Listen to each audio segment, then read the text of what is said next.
Good morning po sa lahat.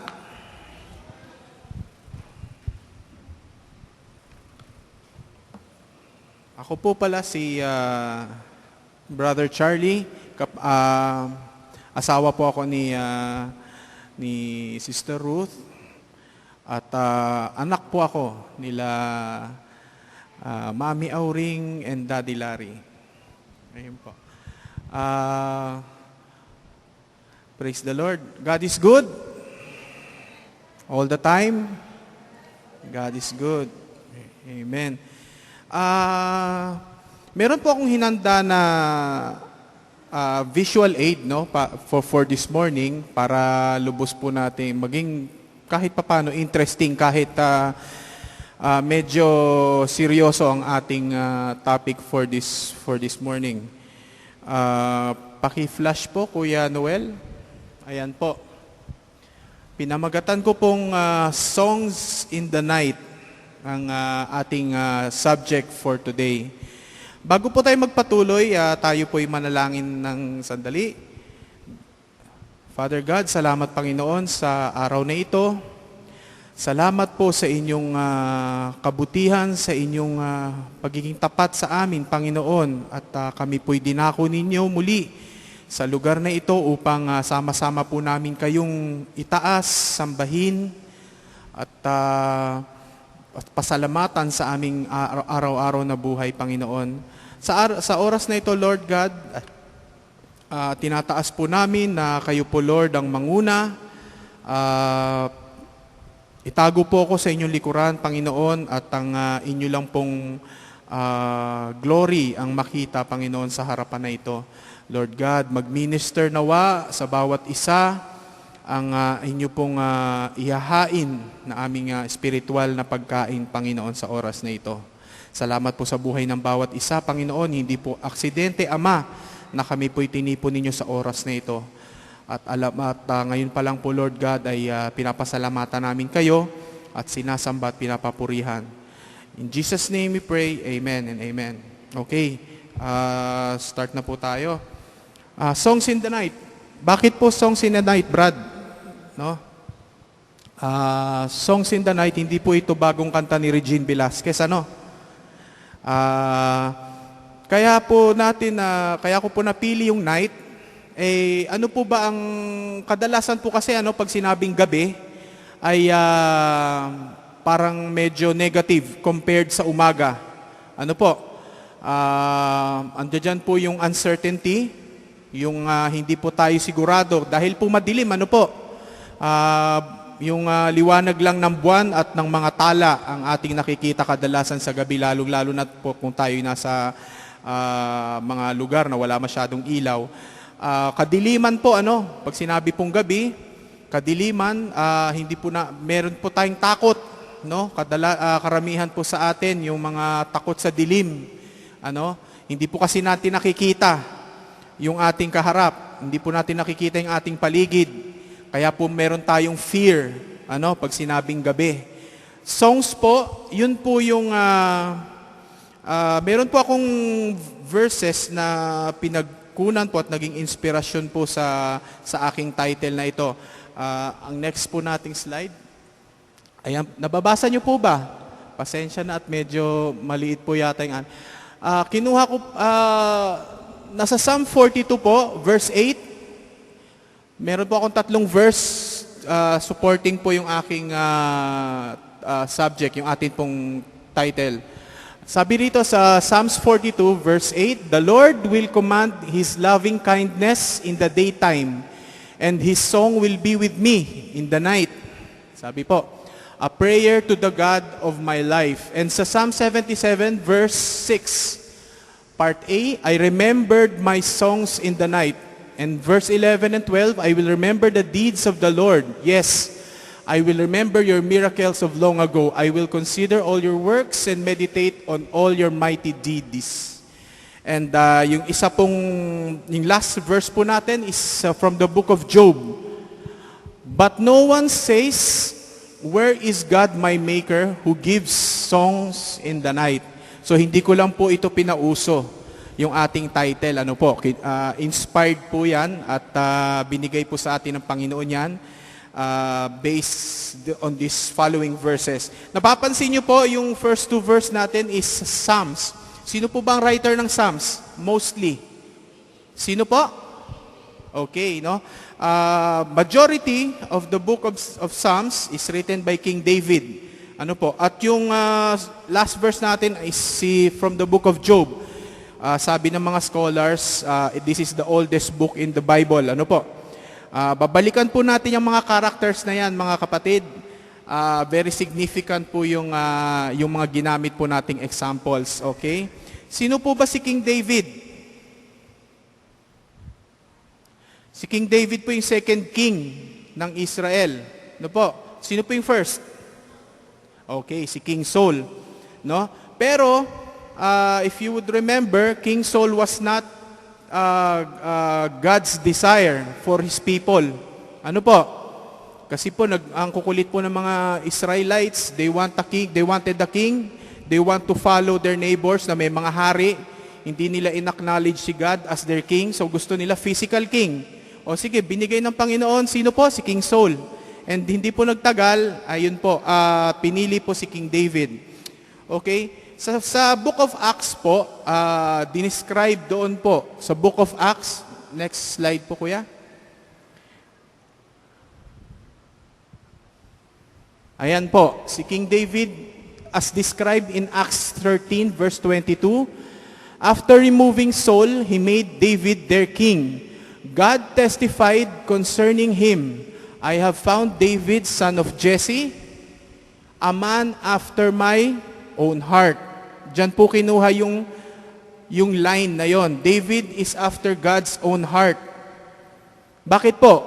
Sabi niya, he will do everything I want him to do. Imagine, alam po natin, hindi po lingid sa kaalaman po natin yung story ni King David. Ano po? Ano po ba yung major niya na mistake? No? Yung kay Bathsheba po. Ano po? Nangalunya siya, no?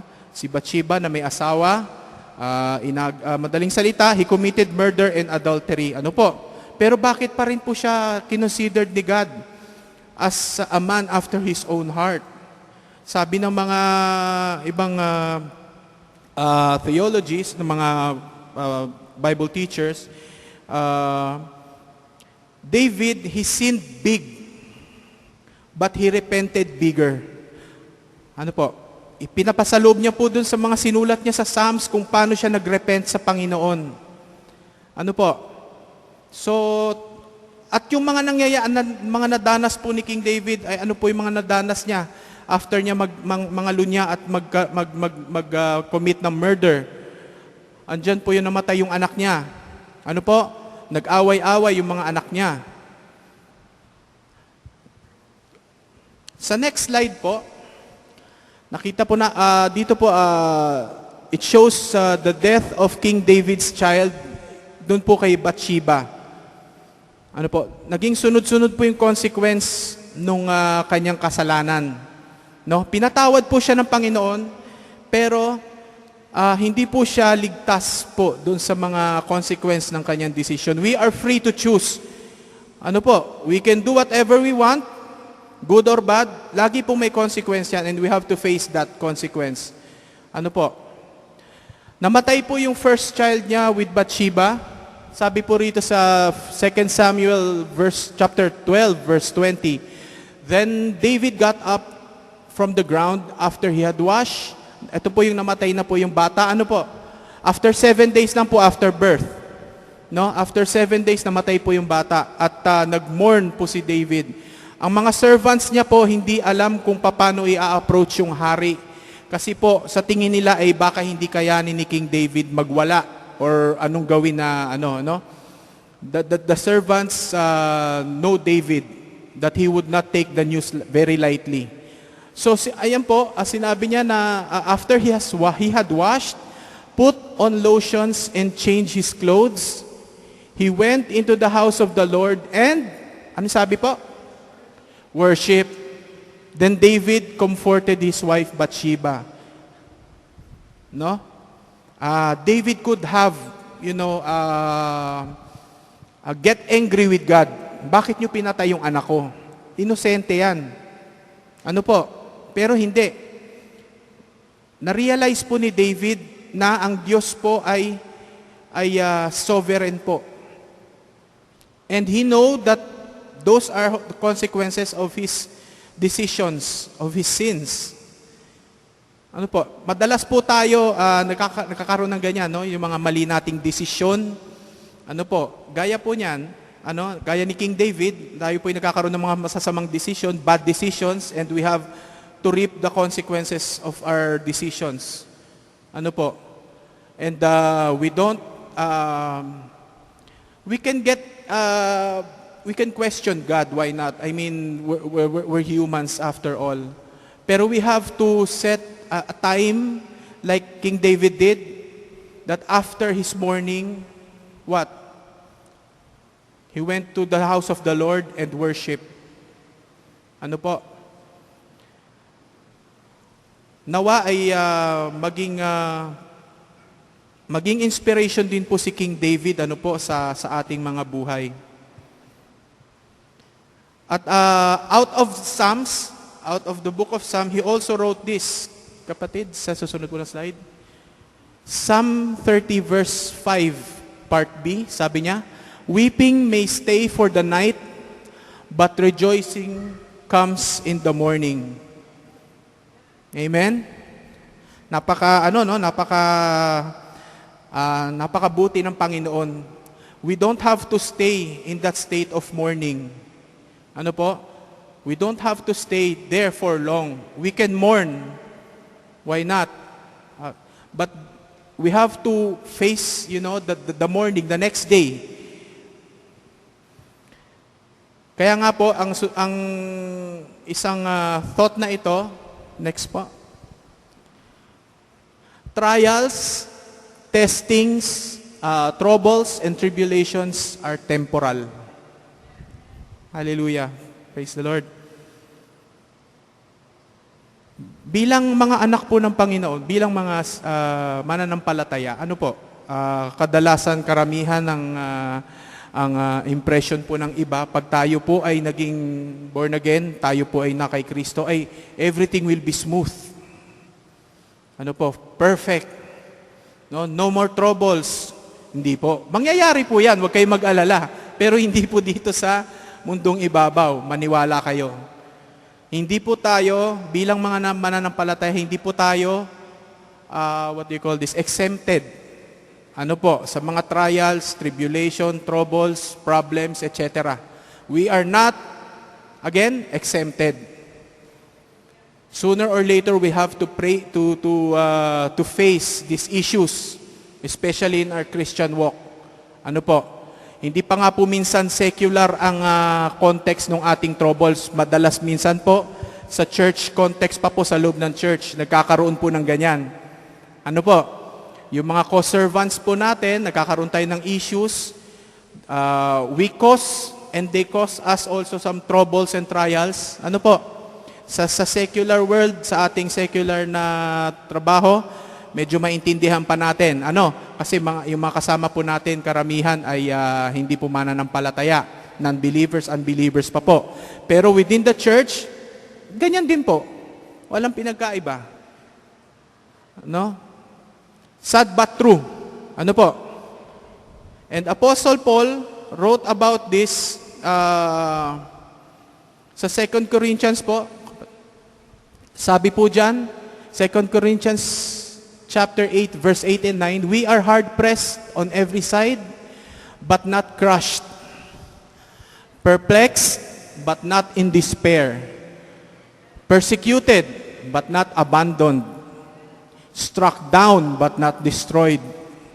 And in verse 17, he added, "For our," ano pa yung naka-highlight dyan? "Light and momentary troubles are achieving for us an eternal glory that far outweighs them all." Apostle Paul considered all of these trials, testing, troubles, and tribulation as light. Imagine. Light lang daw yon. And momentary troubles. Hindi po pang matagalan. Okay.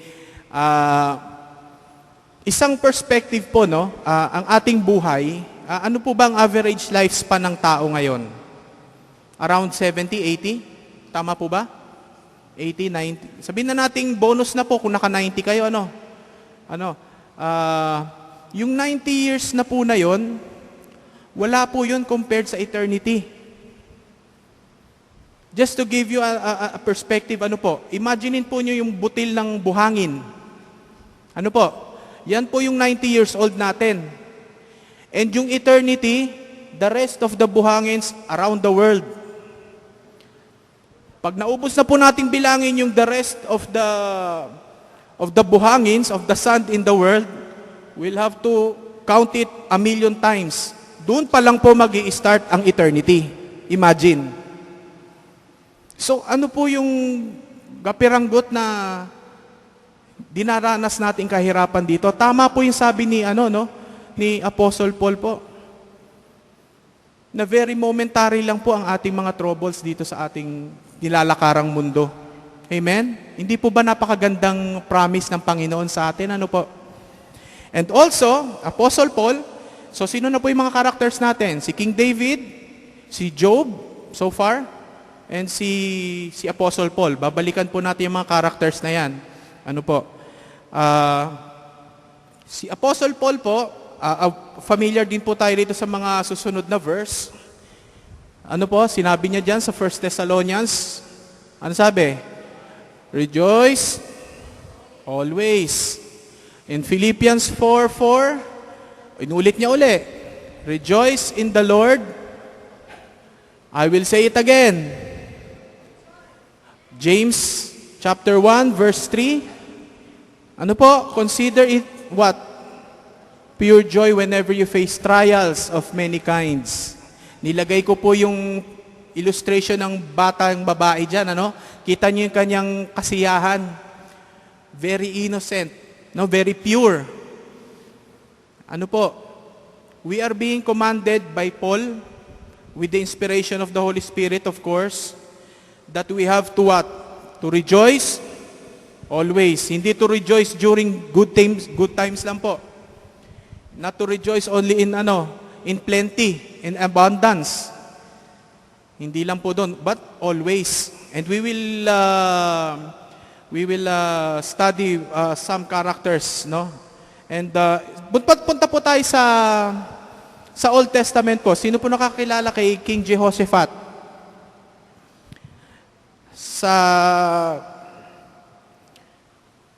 Next po. Ayan po. Our faith, His fight. We don't have to fight. It's God's battle. Sino pong mag-amen? Ang Diyos po natin ay napakalaki. Ha? Ang problema natin ay maliit. Ano po? Ang Diyos natin ay makapangyarihan. He is mighty. Almighty God. Ano po? We don't have to fight. It's His fight, but it needs our faith. Yun po yung story po ni King Jehoshaphat. Sa 2 Chronicles chapter 20, verse 1, the Moabites and Ammonites with some of the Meunites came to wage war against Jehoshaphat. 3 kingdoms po yan, mga kapatid. No? 3 kingdoms. Gaano kalaki yung kingdoms na yon? Gaano karami? Malalaman po natin mamaya. Ano po? Ikaw po ang hari at mababalitaan mo na may 3 kingdoms or sabihin nating 3 bansa ang lalaban sa iyo, ang sasakupin ka. Ano po mararamdaman natin? Ano po? Meron tayong, nakatayo tayo ngayon, ano po? Tapos makaka-receive tayo ng balita. Nakakabalita siguro, let's say, sa kapatid mo, no? Kuya, ganito, ganyan. Mareremata yung bahay natin. No? Si tatay, si nanay may sakit. Kailangan ng pamangkin mo ng ganito, ganyan. Magpapasok, mag-enrollment na po. June na, no? No? So, Makikita natin dito yung ginawa po ni King Jehoshaphat. Ano pong ginawa niya? Next po. Verse 3 sa 2 Chronicles chapter 20. Alarmed. Okay, na-alarma siya. Tayo hindi. Tayo ma-alarma rin ano po. Jehoshaphat resolved to inquire of the Lord. And he proclaimed a fast for all Judah. Sa King James Version po, yung ginagamit ko po is more on NIV. Ano po? Unless otherwise stated, sinabi ko po rin sa King James Version, he set himself to what? To seek the Lord. Ano po? Nung malaman niya yung balita, na-alarma siya. Tayo ba hindi ma-alarma? Ano po? Natural lang na ma-alarma tayo. Pero ano po yung ginawa ni King Jehoshaphat? He set himself to seek the Lord. Naalala ko yung verse sa Matthew, seek ye first the kingdom of God, and all these things will be added unto you. So siguro nagkaroon ng inspiration din si Matthew, no, about this verse. Ano po? Pag tayo po ba ganyan nga harapin ng mga problema, no, sandamakmak na problema, ano po ba yung ating unang pinupuntahan? Yung throne po ba? Or yung phone? Tayo po ba ay lumalapit muna sa paanan ng ating Ama o tinatawagan natin ang ating mga amiga, ang ating mga kaibigan? May problema ako, brother, may problema ako, baka pwede namang baka pwede mo akong tulungan or magte-text. I'm in deep trouble, I need help. Ano po? I think we have to seek the throne of God. Ano po? Gaya po ng ginawa ni King Jehoshaphat. Okay, ang next po, anong ginawa ni King Jehoshaphat after that? Punta po tayo sa verse 12 po yan. 12b. He confessed, we do not know what to do, but our eyes are on you. Amen. Verse 15, this is what the Lord says to you. Do not be afraid, for the battle is not yours, but God's. Napakagandang napakagandang comfort, no, sa atin ng Panginoon. And after that, what did King Jehoshaphat do? Next po. Verse 21, early next morning, Jehoshaphat appointed men to sing to the Lord and to praise Him for the splendor of His holiness, as they went out at the head of the army, saying, give thanks to the Lord, for His love endures forever. Wala pa po yung wala pa po yung battle. They already thank God, They already praised Him. Praise Him for the splendor of His holiness. Hindi sinabi rito na Panginoon, tulungan nyo kami. Pupunta kami sa gera. No? But they focus on what? Character of God, which is His holiness. Ano po? Sa mga music team, sino po ba yung music team dito? Pwede po pakitaas ang kamay. Ayan po, no? Ang music team po, ayan po yung mga nasa unahan. Pinapadala sa unahan po yan ng laban. Gaya po ng mga singer, no? Mga praise team. Nakalagay dyan, they went out at the head of the army. Jehoshaphat appointed men to sing to the Lord. Hindi sundalo yung pinalagay niya sa harapan. Napaka-illogical, po? Sa ating secular world, pag tayo po may problema, kung tayo po pupunta sa gera, ang padadala natin, ano muna? Mga infantry ba or Air Force? Militarily, this is very illogical and somewhat, pardon the word, parang stupid. Sasabihin ng mga war tacticians. Bakit mo padadala yung mga drum and bugle mo? Sasalubungin lang yung mga kanyon yan, saka mga bala. Ano po? Hindi po. Iba po ang ways ng Panginoon. His ways are higher than ours. Ano po? Pinadala ni King Jehoshaphat yung mga singers niya in front of the army and to sing. Sino nakakaalala na storya nung Jericho, Wall of Jericho? Ha? Di ba? Anong tawag nito? Spectacular, no? Nung eksena na yon. Imagine, umikot sila ng for seven times. 7 days, nag-camp sila. Hindi man lang nila tinitipak yung pader. And yung pader na yun, sabi pa nung iba, is halos mga kilometer yung kapal. Anyway, so, they went out, the head of the army. Music team, ako rin po ay kabilang din po ako sa music team. Every time po na may mga program, may activities, we have to be very cautious and very, what we call this, maging aware po, no? Na pag may mga ganyang may mga activities po, let's say Friday, kasi Friday po yung service namin doon. Sunday morning, magkakaroon po lagi ng ang tawag noon, may mga iitsa po ang kalaban na mga tawag dito, na mga hindrances.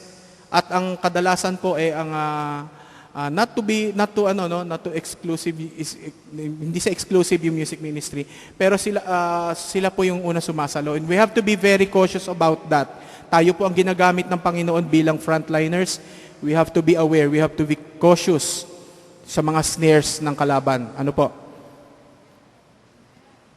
So, makikita rin po natin dito na they already give thanks to God prior dun sa battle. And I think it's also a good exercise for us believers, no, to practice this tactic, this war strategy. Because we're in a war. Ano po? We're in a war always. And sa susunod po, as they began to sing and praise, the Ammonites and Moabites rose up against the men from Mount Seir to destroy and annihilate them. After they finished slaughtering the men from Seir, they helped to destroy one another. Ginulo ng Panginoon yung mga kalaban. Sila po nagpatayan. Sila ang naggera sa sarili nila. Binulag ng Panginoon, no? Many times God has done this kind of thing. Remember po yung Sodom and Gomorrah? Binulag niya rin yung mga doon, no? Yung mga Sodomites. Ngayon, paano po kung hindi naman po victory ang ibigay sa atin ng Panginoon? No? Paano kung what if we're the one being held captive? Kung tayo po ay naging sabihin nating natalo tayo, no? Bakian po kuya. Next. Praising in prison. Tayo po, what if kung tayo yung naging captive? Hindi po familiar po sa atin yung story po ni Apostle Paul and Silas, no? Sila po ay wrongly accused. Pinarusahan sila at nilagay sila sa piitan. Yung piitan nito is not very pleasant. It's not a very pleasant place, no? Imagine niyo po yung mga madilim po siya. Basa po yung sahig, may mga daga, andiyan yung mga dumi nyo, no? Ganun po yung kinalalagyan nila. Sa Acts 16, verse 25, about midnight, Paul and Silas were praying and singing hymns to God. Verse 26, suddenly there was such a violent earthquake that the foundations of the prison were shaken, and everyone's chain came loose. When we praise God, when we are in prison, chains will come loose. Amen? Ano po? Kung ano man po yung nararamdaman at tung tanikala na nasa atin, if we learn to praise God even if we are inside the prison, it will come loose. Amen? And hindi lang po 'yon. Ano po yung nangyari doon nung nakalag, no? What do you call this? Na-convert pa nila yung prison guard. Na-convert pa po nila. So yung atin pong praising in our prison, it will come loose the chains of our troubles, and at the same time it will be a testimony to our brothers. No, nakikita po nila kung alam po ng ating mga kasama, alam po ng ating mga katrabaho na tayo po ay dumadanas ng paghihirap. Pero nakikita nila sa atin na tayo po ay nakangiti. Nakakakanta pa tayo. Hindi lang tahimik, kundi nakakakanta pa. Diba? Hindi ba ma-encourage yung kapatid na maging daan din po yon para sila po ay makakilala sa Panginoon?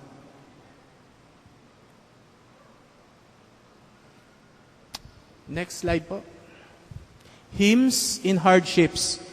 Napapansin nyo, medyo mabigat po yung ating yung ating topic, panay suffering, Pero hindi ko na po i-discuss kasi yung mga what do you call this, yung mga masasayang kasi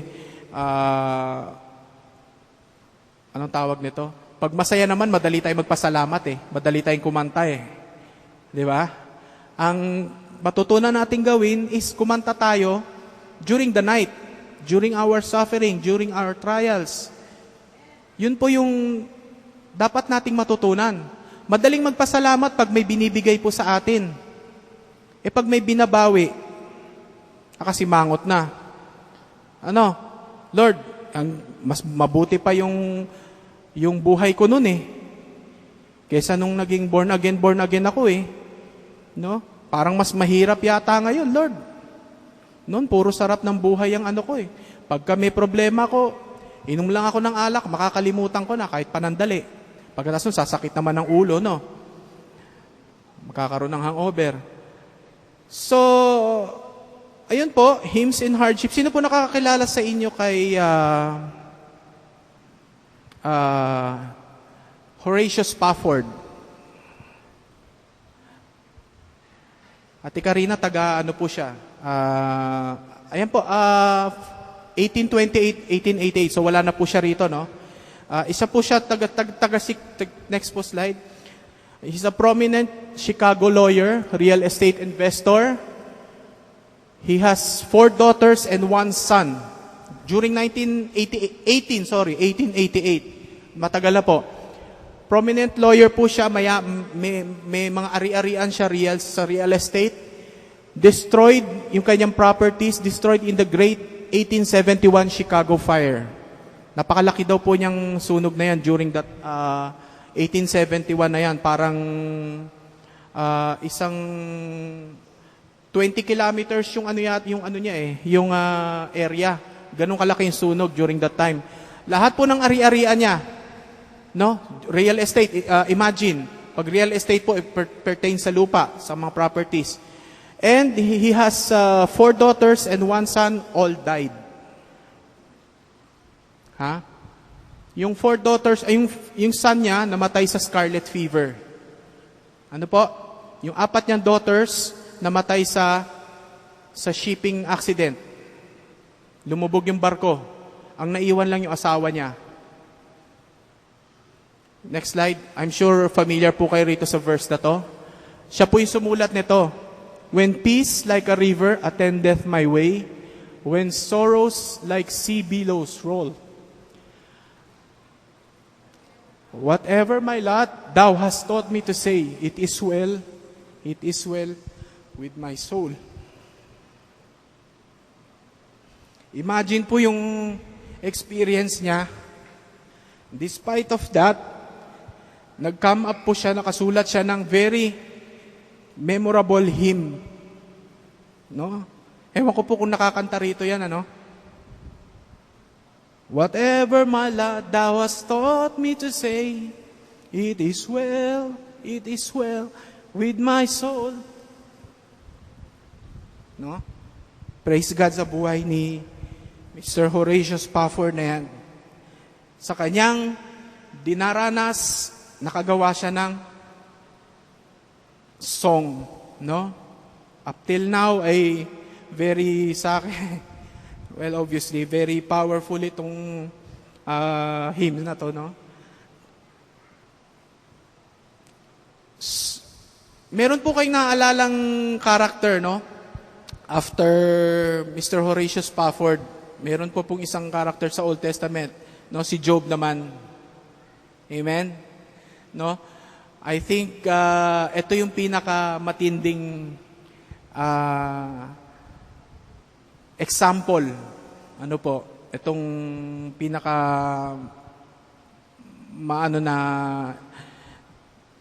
nakaranas.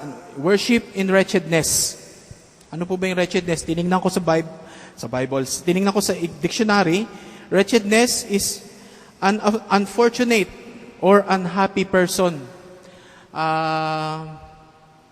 Ano ba yun? Kalugmok-lugmok na kalagayan.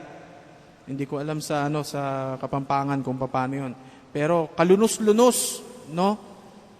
Sa ating kalunusan, tayo po ba ay kumakanta, umaawit, at sumasamba sa Panginoon? Tingnan po natin. Job 1, verse 2 and 3. He has 7 sons, 3 daughters, 7,000 sheep. Sinamarize ko na lang po, 3,000 camels, 500 yoke of oxen, 500 donkeys, and has a large number of servants. He is considered as the greatest man among all the people of the East. Napakayaman ni Job. Hindi po ba? Alam po natin yung nangyari. Wala pang isang araw na ubos po lahat yan. Imagine. Wala pang isang araw. One news after the other, no? O namatay yung mga anak mo dahil nagkaroon ng malakas na hangin, nagiba yung bahay. Yung mga alaga mo ninakaw. Imagine walang isang araw, no? Ganun po ang nangyari, ang dinanas at sinabi po diyan sa next po.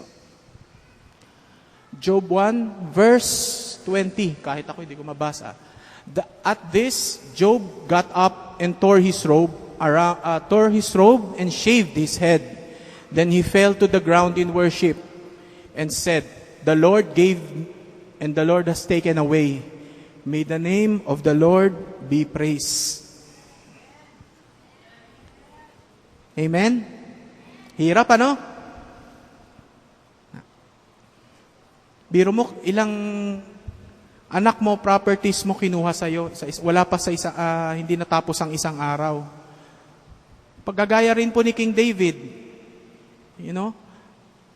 After mamatay yung kanyang anak kay Bathsheba, nag-mourn siya. Yung sa verse 20 na po yan, at this Job got up and tore his robe and shaved his head. Naglament po siya. Nag-mourn. Ano po?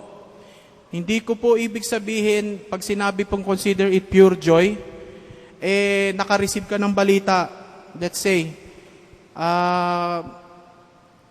kapatid, yung kotse mo nakarnap. Praise the Lord! Hindi po ganon.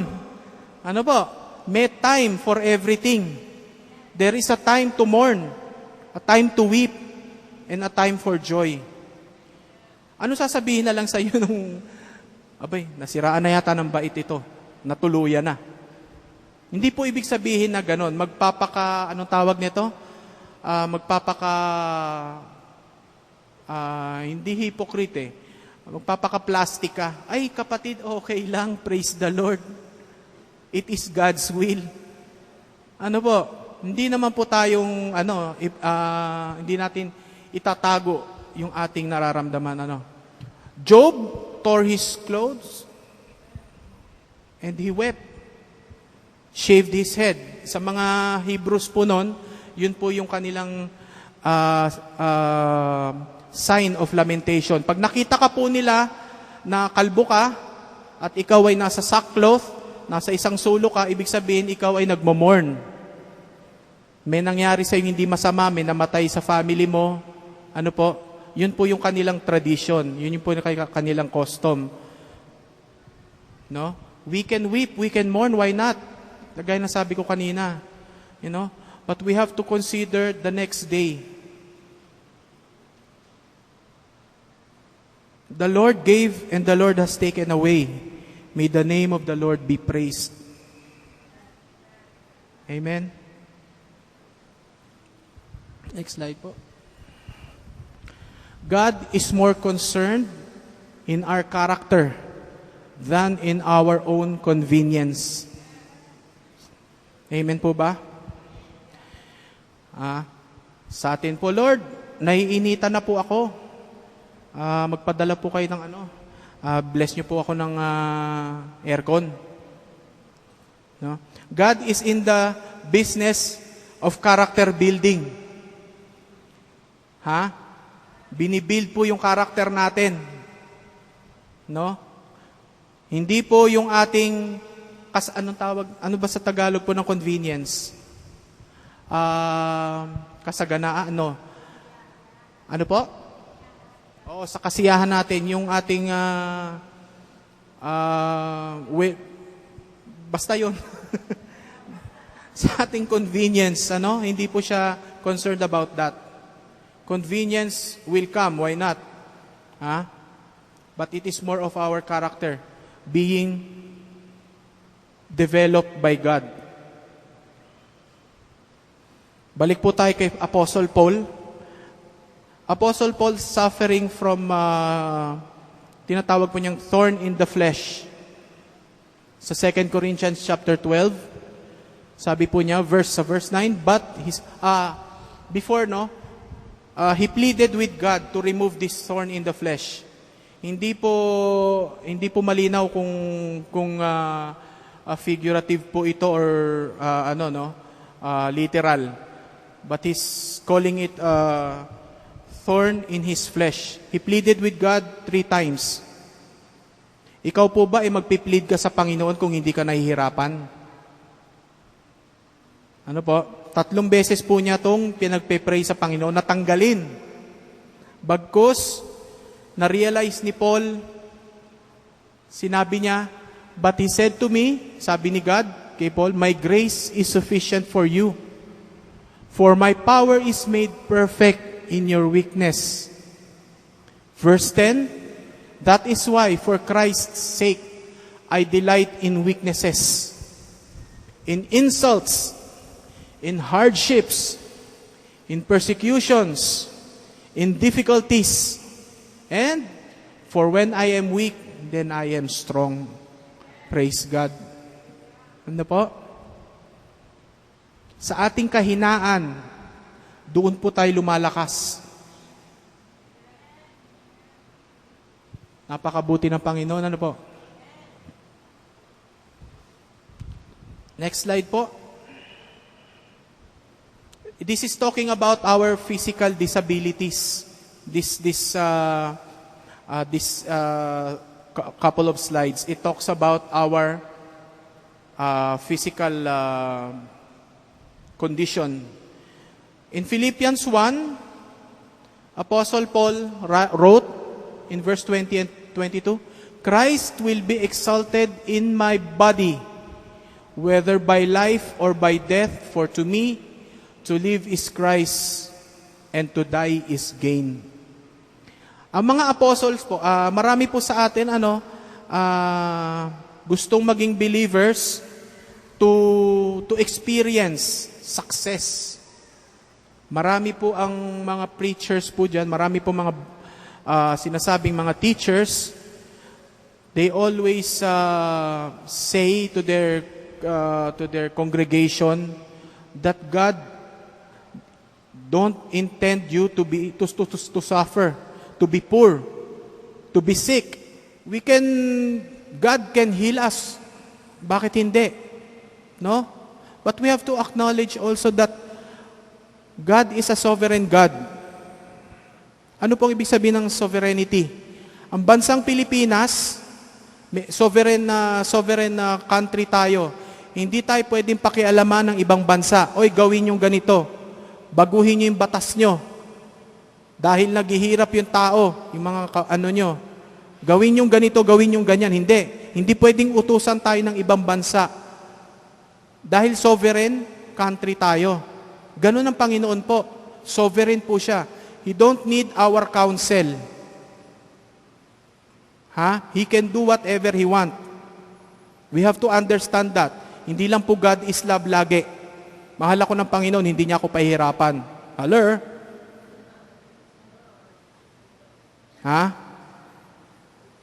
Imagine niyo po yung mga disciples. Sa 12 na disciples, isa lang po, sabihin, yung isa kasi si Judas, nagpakamatay. And si Apostle John, nasa Patmos. No? He died of old age. But the rest of the apostles, the rest of the disciples, they died in martyrdom.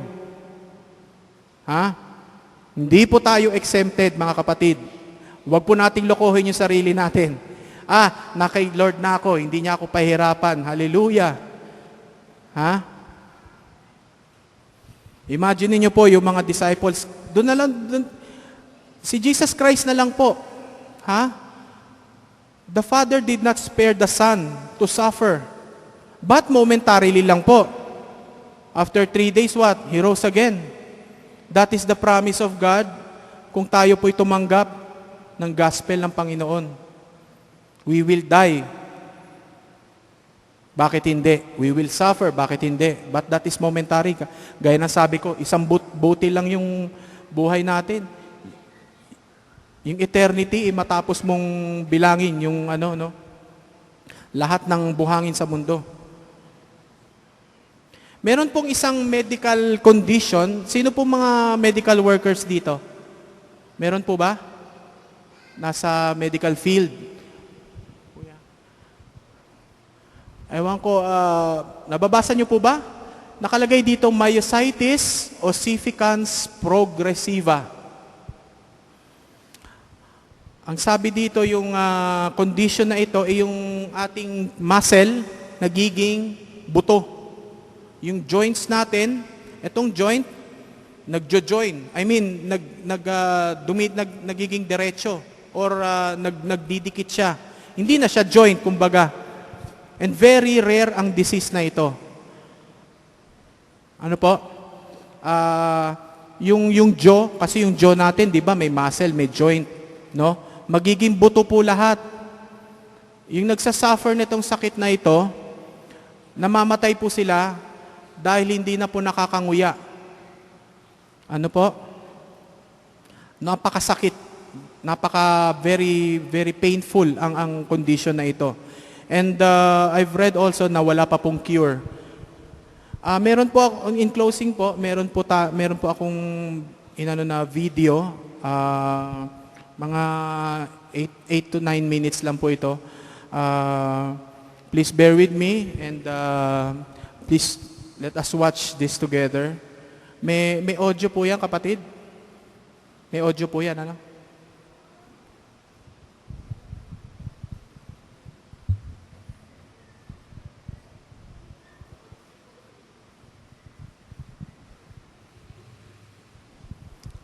Paki-full screen na lang po. Ayan. Kung meron po siyang audio, medyo... Sandali lang po. Ayan po, yung taong ito, si Mr. Garwin Dobbins, siya po yung nagsasuffer nung condition na ito. And ito po yung kanyang story po. Sige po, paki-play. He's looking forward to run, in streets of gold sa langit po. Hindi man po tayo pagalingin ng Panginoon dito sa mundong ibabaw. Like I said, we will still be with God eternally. Harap likod, grabe. And if we internalize this perspective, I think we can really praise God despite of what is happening to us. He's the one who will give us the song in the night. He will be the one to put the song in our heart and to sing during our troubles, during our problems. He will be the one to put a song in our heart and to bring back the glory and the praise to Him. Ano po? Wala po tayong rason para hindi papurihan ng Panginoon. Amen? Wala po akong nakikita ang rason. Good or bad, God is good all the time. Amen? Sayang play kaya sana kayo. Heavenly Father, sa Palwal tayo sa Panginoon, sa oras na ito, tunay Panginoon na napakabuti niyong, tunay na napakatapat ko sa aming Panginoon. Kahit na most of the time, we are being unfaithful to you. Most of the time, we don't commit sins, Panginoon. We keep sinning, Lord God. Lord God, you still there, Father. Waiting for us to repent, waiting for us to run back to you, Panginoon. You are good, Lord God. You are good, you are faithful, God. You are a mighty God. You are God who is just. You are the God who always loves us, Panginoon. Thank you for this life. Kung ano man po, Panginoon, alam niyo po ang kinalalagyan ng bawat isa na nasa gusali nito, Panginoon. Alam niyo po ang mga dinaraanan namin, Panginoon. Wala po kami maitatago sa inyo, Ama. Kami po ay patuloy na dumadalangin, lumulubog sa inyong trono ng biyaya, Panginoon. Na kayo po, Panginoon, ang maglagay ng encouragement. That you be the one to strengthen us, Lord. May we be like King David, Lord God. We always sin, but help us to repent bigger, Panginoon. Thank you for this life. Thank you for being our God. Because it's all about you, Lord. It's not about us. Matuto po kami tumingin, Panginoon, in the eternal, Lord God, not in the temporary, Panginoon.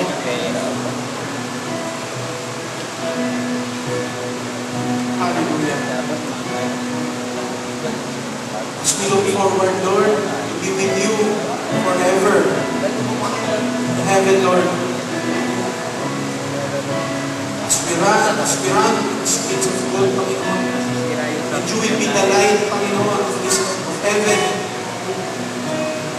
There will be no more tears. Wala na pong pain, Panginoon, wala na pong suffering. We will be in continued fellowship with you, praising you all day, always, Lord God. You could only imagine, Panginoon. Salamat po muli. Thank you. We praise you. We glorify you. We lift you up. In Jesus' name. All the saints will say, Amen and Amen.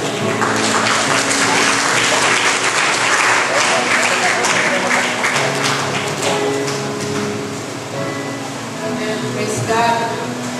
Are you blessed? Amen. Ako ay napagpala sa pinangarap sa atin sa umagang ito. You know, every time you hear the message of God, mahalaga po ay look into ourselves. Panginoon, paano po kaya ako makapag-rejoice in times na mga hindi ko naunawaan ng mga bagay na dumarating sa aking buhay? Alam niyo po yung pinangarap niya? Ang lalim po. There's a lot of things to do. There's a lot of things to rejoice in the Lord. Amen? Minsan, naisip natin tayo ng pinakawawa, no? There's a lot of things to rejoice in the Lord. Amen? Amen. Mga songs in the night sometimes are being born in the midst of hardship and trials. Sa kalagitnaan noon, doon lalo nagiging tunay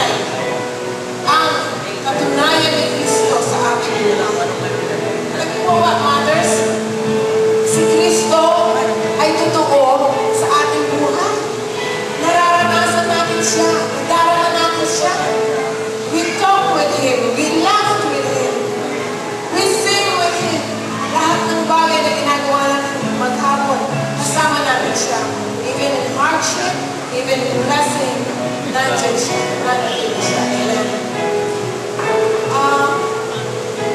That one song in the night na binigay ni Lord sa akin, I was so down, but the Lord gave me this song.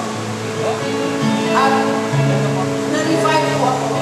It just came out. My husband was playing the keyboard. Bigla na lang bumabig sa kanya. Tapos sinabi sa kanya, God, keep playing, keep playing, keep playing. Sabi ko, then, I'm down on my knees, crying for help, not knowing what to do. Lord, I need you now.